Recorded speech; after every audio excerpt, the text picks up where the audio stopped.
Welcome, welcome. It is issue two. Yeah, you know what? This one here's taken a lot of work. This one here's taken a lot of thought and consideration and what I kind of wanted to speak about. And I guess I always had in my head a rough kind of idea that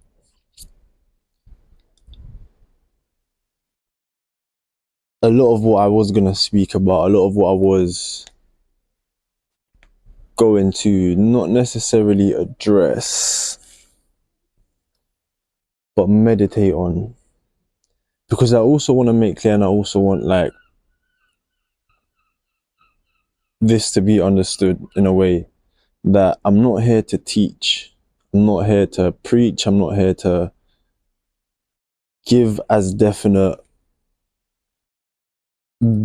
the wisdom that I'm sharing, if that makes kind of sense. Just because one thing that was made quite clear to me, and one thing that like had me thinking quite a lot in general, it was a conversation that I had with a friend, and I asked this particular friend if he wanted to get involved in a podcast forum, but in means of, you know, discussion, debating, expressing and like exploring ideas and that sort of side of thing. And he said to me like, look, like,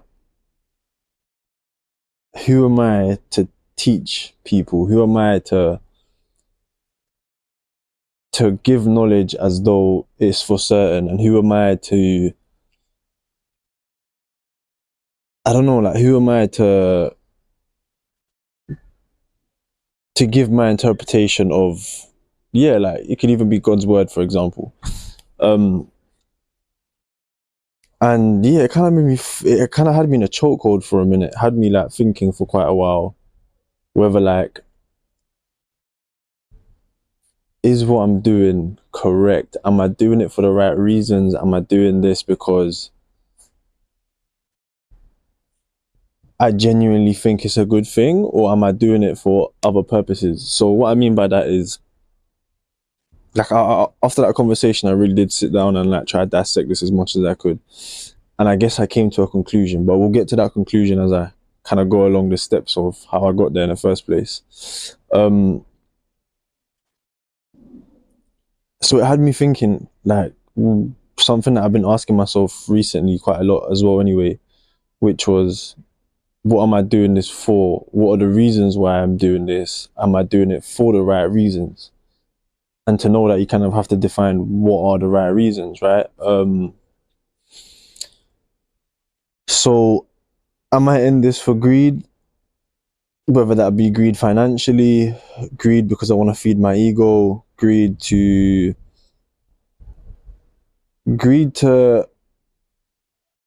continually, I guess, if this is going to be a thing over a long span of period, to continually feed myself the narrative that what I'm doing is right or what I know is correct. Like, am I doing this for some sort of self-serving purpose, is what I'm trying to, I guess, get to in essence. And I would like to think no. And I would also like to think that one of the main reasons for why I'm doing this is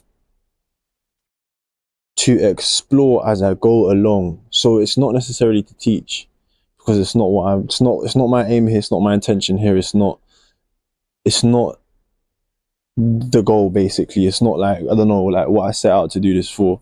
I don't consider myself a teacher as such. I'm not a scholar. I'm not, you know, somebody who has a particular degree in a particular field, especially biblical stuff or just psychology or philosophy in any particular way. I just find it very interesting. So there's two different things. You know what I mean? Like, I'm not an expert in nothing. That's not me. I do this because I enjoy it. Like, I've picked up reading the Bible because there's an aspect of the Bible that I really enjoy. It's reading it, learning it, dissecting it, picking it apart and trying to understand it how it's supposed to be understood, which again is very difficult. Nobody actually knows that. We don't know what it is. Like, you know what I mean? It's tough. But yeah, so I kind of came to the conclusion then answering myself, is this a self-serving purpose? No. Is it more so a selfless purpose where the reason why I even set out to start Jardín in the first place was to give back. I wanted to give a platform to everybody else around me to express themselves, as long as it's an expression of a good message. So I guess what the Garden of Thoughts is then is the exploration of ideas, philosophy, religion, and anything else. You know what I mean? But I think those will be the main topics, and I think we will discuss those things quite a lot. Um, so yeah, I think I'm doing this not to teach. It's more so to explore and explore with everybody. Um, and you know, if somebody is able to pick something up along the way and make a lot more sense of what I'm trying to make sense of, then I guess that serves in a purpose of itself. But it's not the intention. The intention is just solely to explore and explore with everybody else, right? So yeah, I think those are some challenging thoughts that I've had quite recently. Those are some things that I've really sat on and meditated on, and that just came from one simple conversation with a friend of mine about jumping on the forum and like discussing certain things and stuff. So yeah, it was quite nice. It was obviously quite challenging, quite battling. It took me a few days to kind of understand it and get over it a little bit in terms of find the answer or answers, so to say. But yeah, here I am. And I guess that kind of brings us to issue 2, right? Yeah, exciting stuff.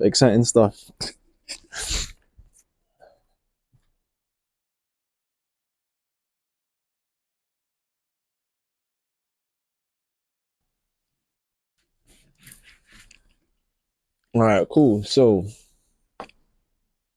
what I wanted to speak about today. The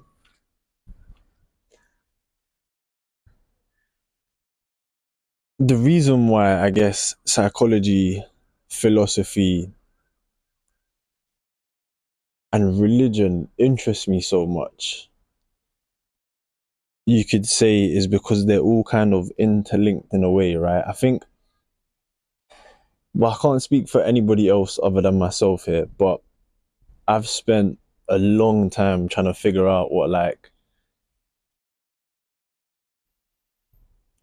means, like why are we here, what is the purpose of being here, and like what is the point of us like existing. Yeah. I say a long time, probably not that long compared to other people, but for me, it feels like it's been a long time or a long part of my life trying to figure that one out, right? Um, and in doing so, I came across quite a lot of people, I guess online, listening to a lot of people, etc., etc. I don't know them all by name, unfortunately. I just know the select few that I listen to quite a lot. And when I say select few, there's not really that many. Do you know what I mean? One of the main people, which I know might be a controversial one, especially for a lot of people, is Jordan Peterson. I think he's an absolute wizard. Like, this guy's incredible. His mind is fantastic.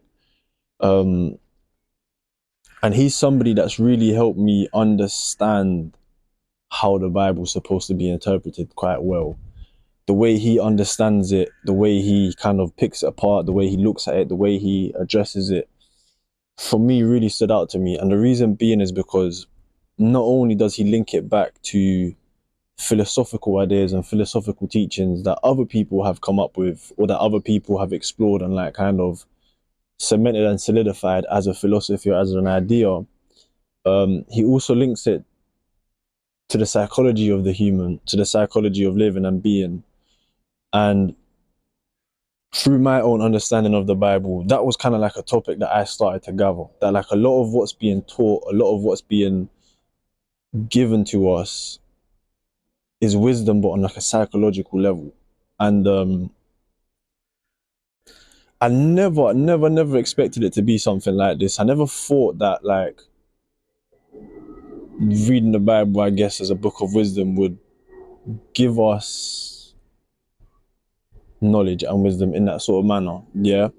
But the more that I kind of found that link between the two, that correlation, or I guess the three as well, philosophy too, and or just ideas of life in general, the more that like again, with the whole like feeding the narrative that what I'm on is correct or what I'm doing is correct. But if I was getting it and somebody else was getting it and somebody else who's a lot more studied and a lot more like, you could say, intelligent than I am and understanding than I am, then I guess it kind of like helped me realize, or it helped me like come to the conclusion that like, all right, cool, I guess I'm on some sort of correct path here, right? I guess what I'm trying to make sense of the Bible is to somewhat degree in towards the right direction. And yeah, I guess through exploring again the purpose of life, why are we here and all that sort of stuff. And I've always been like that. I've always been like that throughout like my young adult years. It kind of, I guess that's why it kind of brought me here and led me here towards reading the Bible. But hey, we'll get to a few of those points soon. But one thing that I wanted to kind of talk about and address, not address, but one thing that I wanted to talk about and explore. I need to stop saying address, I need to start saying explore, because I'm not here to address, I'm here to explore. It's different. I guess it's just like habit vocabulary. It's not good. But anyways, it doesn't matter. One thing that I wanted to explore is like, what are we supposed to follow? Like, what are the doctrines? What are the laws? What are the rules, the guidelines that us as humans should technically abide by? And it's not an easy question to answer at all. Like, it's really not. I don't think anybody really has a definitive answer for that. There's a lot of teachings in the Bible that you should abide by, but again, some of them are still they're still open to interpretation, sorry, and some people misinterpret, or all of us could be misinterpreting for what we know. So yeah, I guess that's kind of like the beauty and adventure, is that you don't know what's going to happen, but you just kind of go along and figure it out anyway. But yeah, that's one main thing that I wanted to like kind of explore a little bit, because I remember when I was really young, I guess from the ages of like 16, 17, 18 onwards, even up until fairly recently, 20, now that I'm 25, I always questioned myself and I always asked, like, why do we follow what we're told to follow blindly? Do you know what I mean? Like, why, for example, there's certain laws and legislations that like might not make sense to me, or that they might not make sense to another individual, but blindly we just follow them because we're told that we have to. And it's like, why? And then I used to ask and delve into that a lot more deeper, and into the point, and into the sense of things like, why do we even work? What is the actual necessity to work? And yes, like the plain black and white answer, the simple answer is so that we can earn money, so that we can live life and facilitate the life that we want. Yes, of course. But I used to think a lot more deeper into it. And it's, why do we work? Why do we even have work? Why do we even have like these companies made by other individuals that for some reason we feel as though there is this requirement for us to work in? Like, really and truly, a lot of these companies are just, this is how I used to think, a lot of these companies are just like made up things. They're not actually necessities, they're not essentials, they're just made up things that people had an idea and brought to life. But like, why do I need to work in order to keep this imaginary thing going? Like, what's the point of that? Just so that I can earn money? Why do we even have money? Like, the idea that a lot of our superficial hierarchies, and I mean that by like class. I think class is such a superficial hierarchy because it's determined on money, status, and power. Do you know what I mean? So like, why do we even have money in the first place? Why can like I just not have a patch of tomatoes and trade it with someone that has like a patch of lettuce, for example? I'll give you 2 tomatoes, give me a lettuce. Do you know what I mean? Or like, why can't I just openly give to people and people openly give back, as opposed to having this idea of money, which creates the opportunity for like greed and corruption and all that sort of stuff? Like, why do we even have all that sort of stuff? And like, these were things that I used to question. I used to question like, if I commit a crime and I'm told I need to go prison, why do I even listen to these people? Like, why? What's the point of me like accepting and abiding by? Yeah, okay, fine. Like, I've been told I need to go prison. I will go prison. Okay, do you know what I mean? Like, these are the thoughts that I had, but I guess they were very like I don't want to say psychopath thoughts because, bro, the definition of a psycho is someone who would do what they want whenever they want just because they want it. Do you know what I mean? There's no real guidelines or like barriers you could say to keep them in place and on track to live in a virtuous and righteous life, which is what. And now I understand why we have certain things, right? Um, so I wouldn't want to say it was like psychopathic. I don't know, psycho thoughts. Yeah, let me just not get too technical because I don't know the actual vocab too tough just yet. But yeah, it wasn't like psychotic thoughts, and it wasn't necessarily nihilistic thoughts because I didn't think to myself like, "Yo, screw the world. It's all it's ever done is screw me. Like I hate the world, and like everything's against me." And blah. Do you know what I mean? It wasn't coming from that sort of front either. It was just more so from a front of confusion, and like I used to question these things all the time, like all the time, all the time, all the time, and I never got my answers back then, and I can't say that I still have my answers now. But one thing that I know for sure and for certain is the reason why we have specific guidelines, the reason why we do specific things. And again, this is not to answer like the question of why do we even work? Like, why do we even have money? Like, why do we have hierarchies that people want to embed themselves in? Like, why do we have status and class, for example? It's not to answer those questions, but other questions like why do we do certain things, like why is it that I can't just go out tomorrow and just kill someone for the sake of killing them, which sounds crazy, right? It sounds insane, but like think about it. What's actually stopping you from doing that, and like what's actually holding you back? But I guess it's morality, it's your virtues, it's your conscious. Do you know what I mean? It's your conscious.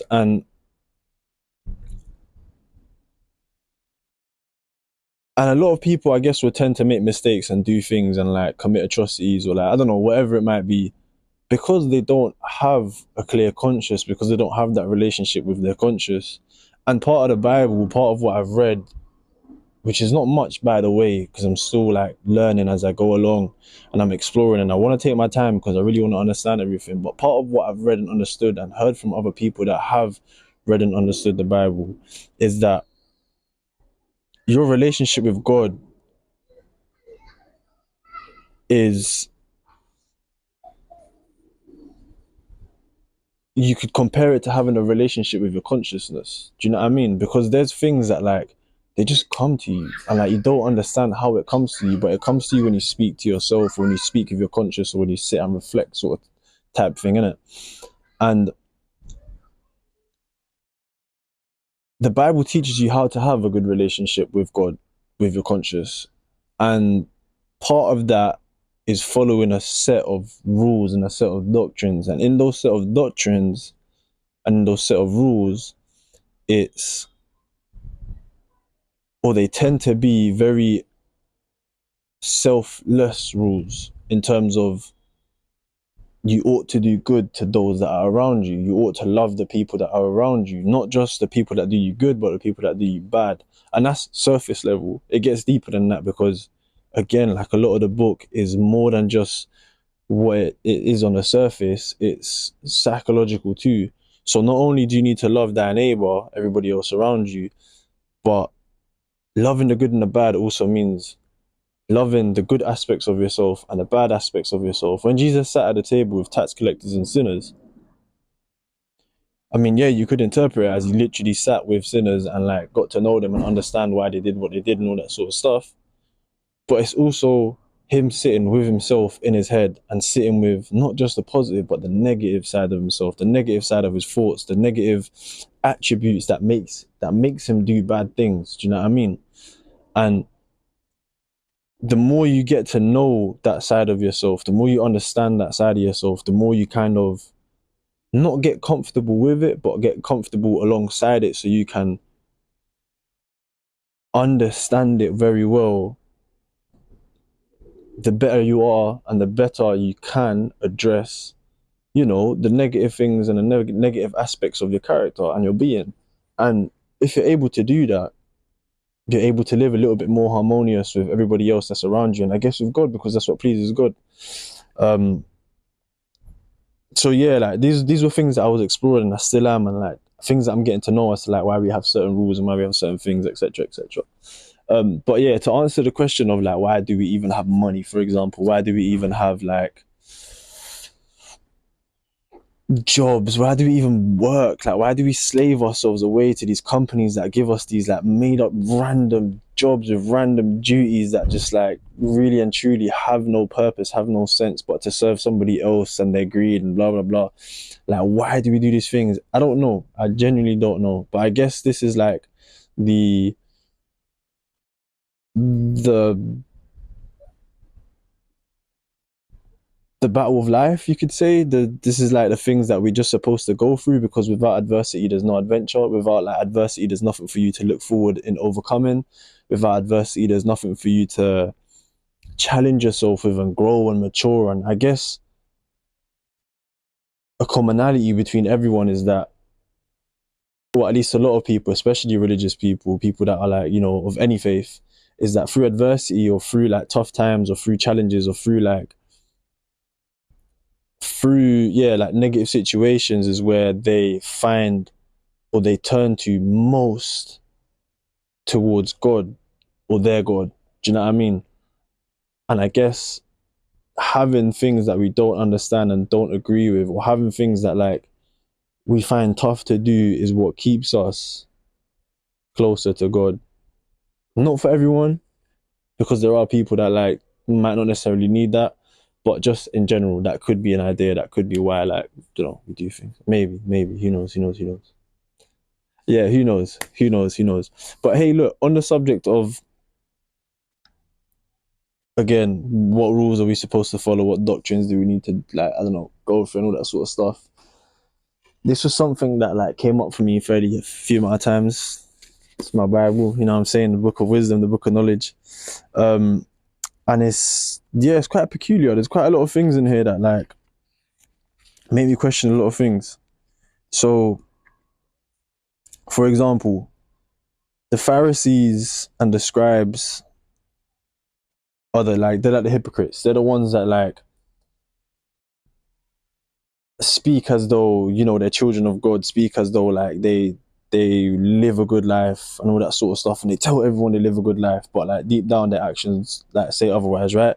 And I guess a man's judged by his actions, not by his words. So one of them asked Jesus, like, why do we and the Pharisees fast often but your disciples don't?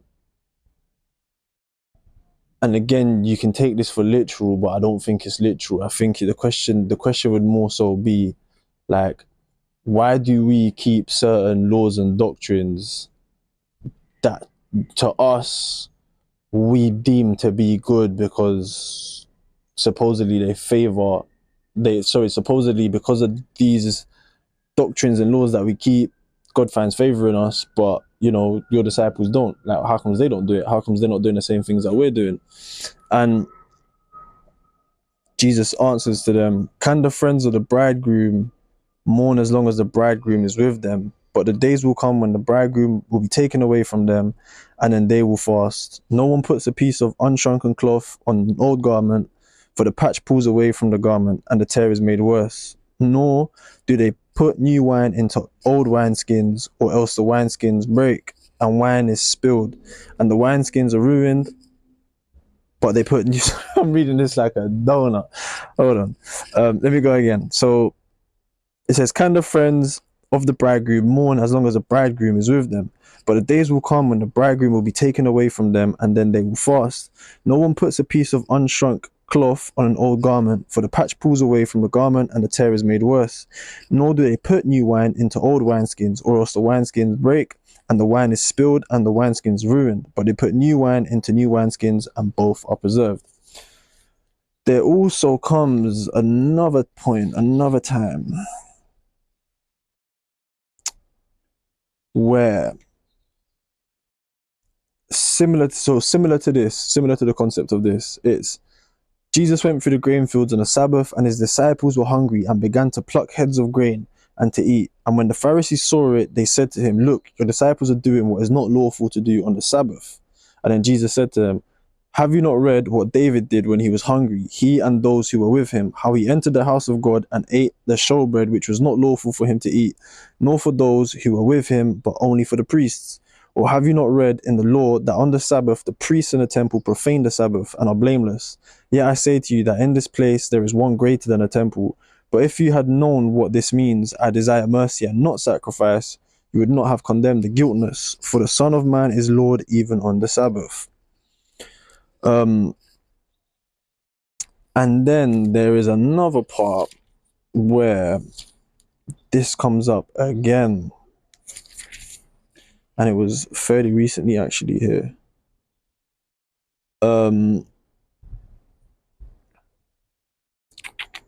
Where is it? Let me see if I can find this real quick. Here we go. So the scribes and the Pharisees who were from Jerusalem came to Jesus saying, why do your disciples transgress the tradition of the elders? For they do not wash their hands when they eat bread. And he was talking about his disciples that were eating bread without washing hands. The tradition is to wash your hands before you eat bread, right? And he answered and said to them, Jesus, why do you also transgress the commandment of God because of your tradition? For God commanded, saying, honor your father and your mother, and he who curses father or mother, let him be put to death. But you say, whoever says to his father or mother, whatever profit you might have received from me is a gift to God, then he need not honor his father or mother. Thus you have made the commandment of God of no effect by your tradition. Hypocrites. Well, did Isaiah prophesy about you, saying XXX? Sorry. So it's the idea, yeah, of what law and doctrine are we supposed to follow? Like, what are the things? What are the guidelines for life that we're supposed to follow? Because I think a lot of us have certain ideals in our head of what it is that we should follow, yeah. And I think a lot of us have, through experience and through others and through what we learn from other people, and I guess you could also narrow it down to tradition too, these rules that we abide by, but some of them might be unlawful. And how do we know? How do we pick one apart from the other, you could say? And again, I don't know the answer. I can't sit here and say it's simple, it's this, because I don't know. But at least one thing that I do know is that in the gospel, Jesus gives us laws that we should abide by. Do you know what I mean? Jesus gives us things that we should be living through. And again, to sum them up, it is more so just to love thy neighbor and love everybody around you in a selfless way and in a selfless capacity. But he tells us how we should do it. And I guess from those you can derive other things and derive other ideas, derive other rules to continue abiding by. But there's certain things that I question a lot, and why do we do them? For example, when Jesus was giving us all these laws that we should live by, one of them was don't be like the Pharisees who pray in vain repetition because the Lord doesn't hear you. So why is it then that we pray with vain repetition when we go to church, for example? I speak from the Catholic Church in it because I grew up going to the Catholic Church and doing this, that, the next. And Mass on Sunday, it's nice. You're there to listen to the gospel. You're there to listen to how the priest interprets the gospel and gives it to you. But then everything else is the exact same every Sunday. And it does kind of feel like vain repetition. Or, for example, you were taught that when you pray before you go to bed, you say this prayer, you say this prayer, and you say this prayer. And that's just kind of vain repetition. Do I actually mean what I'm saying? Do I even know what I'm saying? Do I understand what I'm saying? So these are things that I'm trying to question. These are things that I'm trying to explore and work my way around. Is what doctrines do I actually need to follow? What are the rules and guidelines that are given to us that we need to follow? Is it what we're taught and told from young, tradition? It could be, it might not be. But if that tradition contradicts what we're told from Jesus when he tells us follow these things, then am I really doing the right things? Maybe that's why Jesus said you don't put new wine into old wineskins, because they ruin. The idea is that you follow Jesus and you follow him to the best of your ability, no matter what. And if you know there's certain things that take you away from that, why are you doing them? Do you get what I'm saying? And that's kind of like the questions that I always ask myself, like, why am I actually doing this if it just either doesn't feel right or it's not what it says to do? Like, it's not what the Bible says that you should do. And again, I take this from like a psychological standpoint too, because not only do these things affect you just like on the surface, but the more and more and more you do these things, and the more like you do them whilst you don't necessarily agree with them or understand them, the more you kind of doubt yourself in a way, because it's like, am I doing what I really want to do? Am I doing what I really stand for? Am I doing what like I feel like I should be doing? And if you're not, and if you genuinely feel like you're not doing the right things that you should be doing, it kind of messes with your mental a little bit, because I've been there, you know what I'm saying? I've been there, I know what it's like. And if it messes with your mental, you don't have a good relationship with your conscious. And if you don't have a good relationship with your conscious, well, then is your relationship with God good? Do you know what I mean? Maybe it's not. Maybe it's not. Maybe there's certain things that you need to kind of rewire and go back and think again. So I don't know. These were things that I just kind of exploring in my spare time and like really going over and trying to figure out. But yeah, that was something that like came up recently whilst I was reading and like I guess taking notes and stuff, and it was something that I wanted to explore, something that I wanted to kind of address a little bit better. Sit down and have a bit of time to like kind of go over it, talk about it, speak on it, and see where I could get to, and like I don't know, just kind of like pick it apart. Maybe if I don't find a conclusion, I don't, but like just to sit and pick it apart type thing, you know. So yeah, it's quite interesting. It is quite interesting. I think there are so many things that we are told that we should be doing when in reality there's really no need. Do you know what I mean? Like there's just no need. Jesus says as well that like someone asked him, is it wrong to do good on the Sabbath, basically? Like to work or do something good on the Sabbath. And like we're taught, and I'm told, I've been told, shouldn't work on a Sunday because it's a day of the Lord. Or like you shouldn't do X, Y, Z. Like you shouldn't eat meat on a Friday, every Friday, throughout the whole year. And it's like, why? I don't get why. I don't understand why. The argument is that Jesus died on a Friday, so avoid eating meat. But Jesus also says that if on the Sabbath one of your sheep fell into a ditch, are you not going to take him out? Why? Just because it's a Sabbath, you're just going to leave it to die there? Of course you're going to go take it out. So the Father's going to do the same thing for you. Do you know what I mean? And like, you shouldn't, another thing Jesus teaches is you shouldn't do things in terms of like, because you feel like there's a necessity to do it, but it's a burden. That's what I desire mercy and not sacrifice is. It's to do things because you genuinely want to do it, because it comes from a place of love and compassion rather than a place of I need to make this sacrifice, so it becomes sort of like a burden. Do you know what I mean? Because then you kind of do it with a frown on your face. You don't do it wholeheartedly. You do it from a place of I know if I make this sacrifice, this is the reward that I'm going to get. So it's almost self-serving in a way. And I guess that's kind of like, maybe that's kind of like why Jesus tells us, or why Jesus kind of makes it apparent that like all these manly traditions, these traditions that are given to you by men and not by me, that you follow and think are good, there's no need to do them because they're more sacrificial in a self-serving manner rather than merciful in a I want to do this because I just genuinely want to do it kind of manner, which that is what favors God more than the other one. And I don't say that because that's how I've interpreted it. I say that because that's what it says in the Bible. And again, like, think about these things as a relationship with God and also with your conscience, because God speaks to you through your conscience. So if you have a good relationship with your conscience, you're able to, like, in a sense, communicate better with God. Like, God's able to, like, give you things and you're able to understand them a lot more clearly. You're able to trust your intuition a lot better. You're able to converse in your head a lot more easier and a lot more like clearer. You're able to like understand things a lot better. Do you know what I'm trying to say? So yeah, I don't know. I feel like I've just gone off waffling, rambling, ranting. I don't even know. But like the whole idea of this was, what are the laws and legislations that we're supposed to be following? And again, I don't know the answers, but it does say clearly that like following traditions that go against what Jesus tells you is clearly not the way forward. because then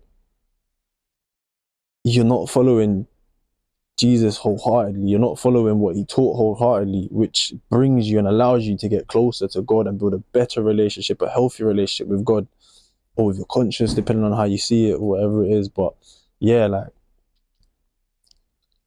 so that's kind of like what I'm in this little battle of trying to figure out what those are. I kind of feel like not that I know what they are. I know what Jesus teaches. I know what those things are. But the other things where it's like, we're told that this is good, we're told that this is what you should do. Not to say that I haven't been able to pick one apart from the other, but like, I'm getting there. Do you know what I mean? Like, I feel like it's important that you question these things, and it's important that you look at what you're doing and ask yourself, should I be doing this? And it's important that like the sacrifices that you make are the correct ones, because sacrifices is like a contract with the future. Do you know what I mean? That's what Jordan Peterson describes it, and I think that's the best way to put it. It's a contract with the future, because what you do today will affect or impact what happens later down the line. So a sacrifice today, essentially you make that sacrifice because you are expecting, or you would hope for, a more positive outcome in the future, and that's what the whole point of the sacrifice is. So as long as you're making the correct ones, in essence, you should be receiving, you know what I mean, correct blessings down the line. That's not to say though, be expecting. That's not to say have entitlement. That's not to say even do things in because you expect a reward, or do things because you want something in return. That's the wrong way to approach it too. I don't think that's the right way to do it, because when you don't receive what you was expecting, it demoralizes you. You think that like things are against you. You think that nothing's going your way, and that's also quite unhealthy. Do you know what I mean? So you should, again, the whole idea of I desire mercy, not sacrifice. Do things out of sheer love and compassion, rather than doing it because you expect something in return, so it becomes like a burden. Yeah. So again, like, I just kind of trying to figure out what the right sacrifices are. And I think a lot of what we're told to do from man is very different, or can be different, or can challenge yourself, and you always question it. Whereas the things that we're told to do by Jesus, they're just very straightforward and make sense, innit? Yeah. Interesting. Even if you're not religious, even if you don't believe in Christianity, again, like, I'm not really a religious person. I don't really agree with religions. I just follow Jesus and his teachings. I have a lot of love for Jesus and his teachings. I have a lot of love for God. And my point being is that even if you don't agree with religion, even if you don't, or are not Christian, even if, you know, all that sort of stuff, I can't lie, I would highly recommend picking up a Bible and reading it, man. It's a lot of wisdom. There's a lot of things to learn. A lot of things to learn on like a psychological level, on like a philosophical level. There's so many teachings in there that like draw similarities to things like the law of attraction, things like karma. You know what I mean? Like the idea of do to others, let me just get the teaching up for you, man. So I'm not misquoting over here. You know what I'm trying to say? Yeah. Therefore, whatever you want men to do to you, also do to them. For this is the law and the prophets. Bro, that's karma. That's literally the idea of karma. Do you know what I'm saying? So yeah, I just find it so interesting how much like what's taught in here draws similarity to like all these other concepts that are not from Christianity, that are not from God, that are not from like whatever. They're just kind of like man-made ideas or concepts. I find it very interesting, the similarity, but I also find it quite like, when you think about it, it's quite mad that people take ideas from the Bible, or like people have the same ideas as from the Bible, but then discredit the Bible. Do you know what I mean? Like they discredit the fact that like, yo, like I had that idea, I made that thing up, I made this. Do you know what I mean? Whereas really it's written in here though. So I don't know about that one. You know what I'm trying to say? I don't know about that one. Maybe God gave it to you, look at it in that kind of way. But yeah, man. I think it's probably best to leave it there. Issue 2, we'll leave it short, sweet, and simple. The reason why sunset, as you can see, it's getting a bit dark. And I feel like I've rambled on quite a lot, and maybe kind of gone sideways a bit from the actual topic, or maybe not. I don't know. Who knows? But yeah, man, that was something that I really wanted to explore, something that I really wanted to kind of go a bit more deeper into, give a bit more context to for myself as well, I guess, because I still didn't understand it fully, and I still don't, but I think I'm getting a little bit more clearer. So, yeah, man, issue T. I can't lie, today's one left me gas still. All right, cool, bet. So I'll be looking forward to issue three, but for now, it's been a pleasure. Um, yeah, man, I hope these guys have explored a little bit of me too. So, peace.